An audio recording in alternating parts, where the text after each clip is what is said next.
오순절 이후에 살고 있는 모든 하나님의 자녀들에게 남종과 여종에게 물 붓듯이 부어주시겠다고 하신 그 오순절의 축복이 바로 이 성령의 충만함이고, 그리고 우리의 삶 속에서 지속적으로 누리게 되는 성령과 동행하는 삶인 줄로 믿습니다.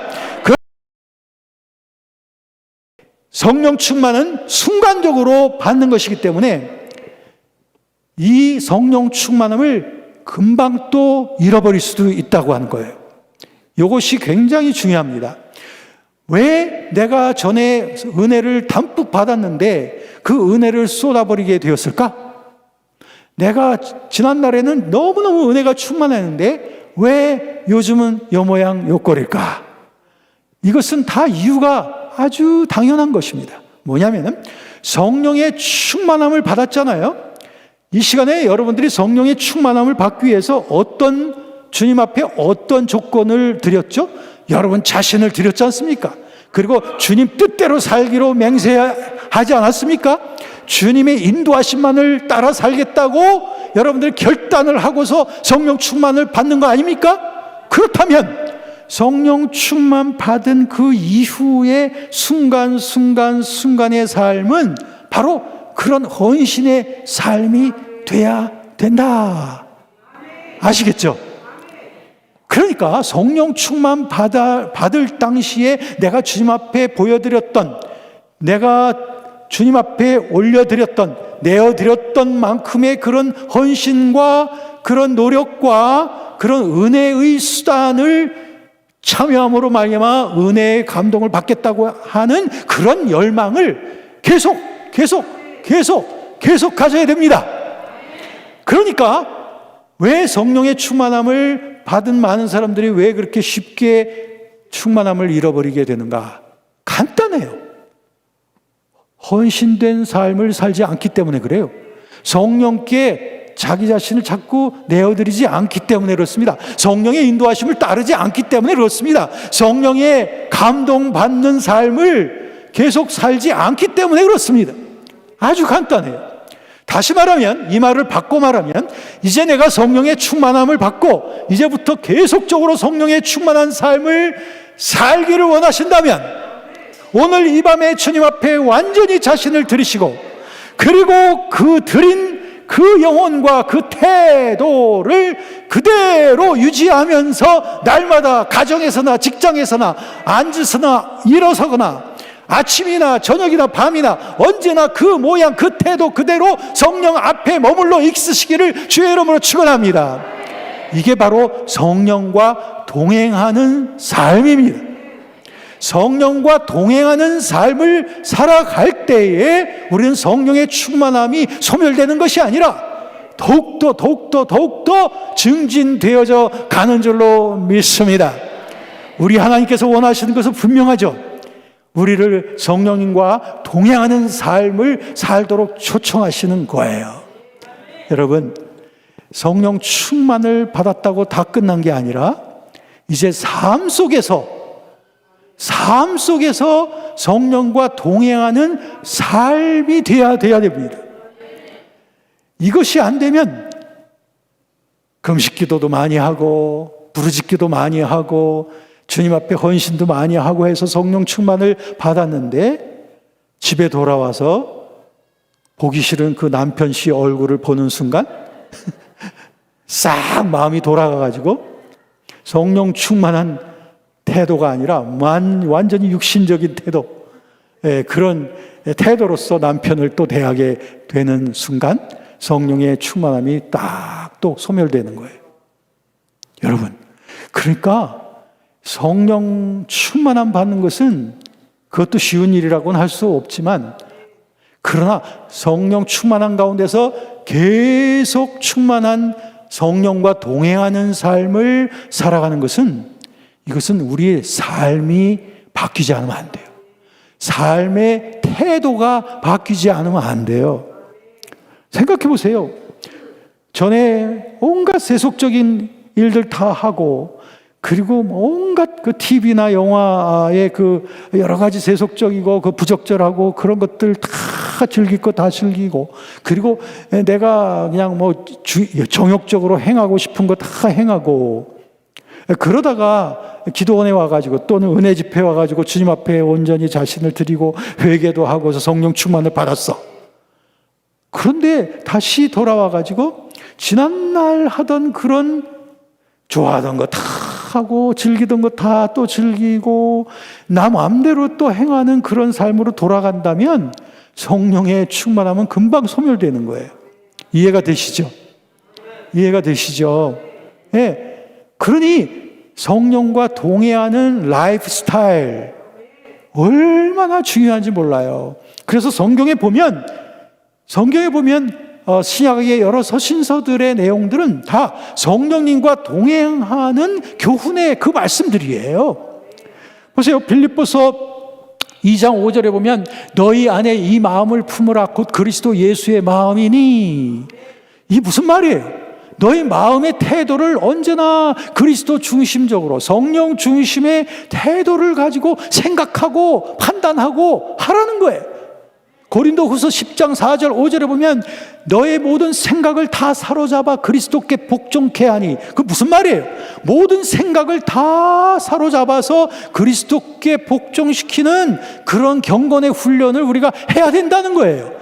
생각까지도 주님 앞에 올려드려야 된다는 거예요. 그러기 위해서 생각뿐이겠습니까? 우리의 feeling, 우리의 감정도 다 주님 앞에 모아서 주님 발 앞에 올려드려야 됩니다.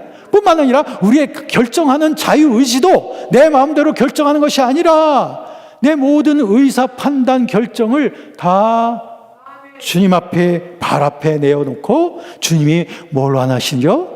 주님이 무엇을 원하시죠? 라고 여쭤보면서 내 뜻이 아니라 주님의 뜻대로 되기를 원하는 이런 라이프 스타일, 이런 생활이 되어져야 됩니다. 자, 그러면 여러분 중에 와, 누가 그러면 그런 삶을 살 수 있을까? 라고 낙심할지도 몰라요. 그런데 이것은 어떤 수도사들이나 어떤 사도들을 향한 교훈의 말씀이 아니라 바로 우리와 같이 평범한 그리스도인들, 즉 성령 받은 그리스도인들을 향한 우리 하나님의 뜻인 줄로 믿습니다. 그래서 여러분들이 실천하기 아주 딱 좋은 제가 권고의 말씀을 드릴게요. 데살로니가전서 5장 16절부터 19절까지 말씀해 보면 19절 말씀해 보면은 너희는 성령을 소멸하지 말라고 되어 있습니다. 성령을 소멸하지 말라고 되어 있는데요. 성령을 소멸한다는 게 뭐냐면 성령이 없어지거나 나에게서 떠나간다는 게 아닙니다.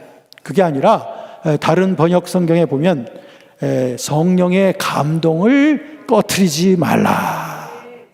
영어 NIV 성경에도 보면 Do not put out the spirit fire.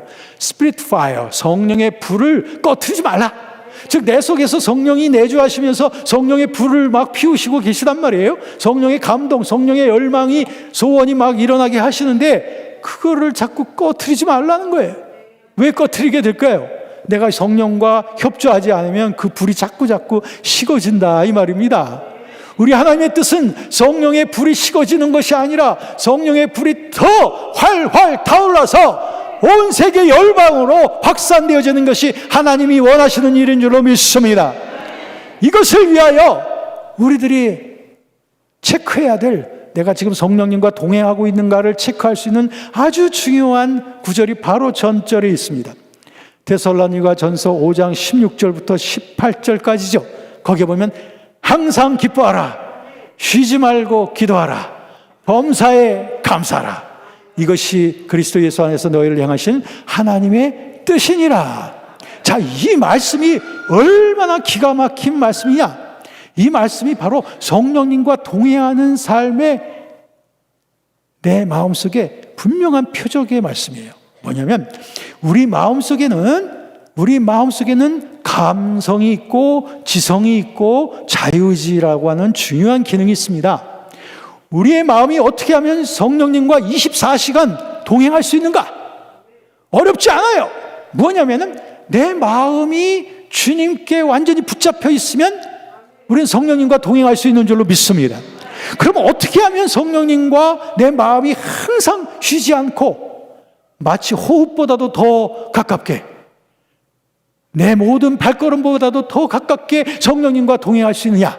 바로 요 세 가지 구절입니다. 첫 번째는 항상 기뻐하라. 기쁨이라고 하는 것은 감성이에요.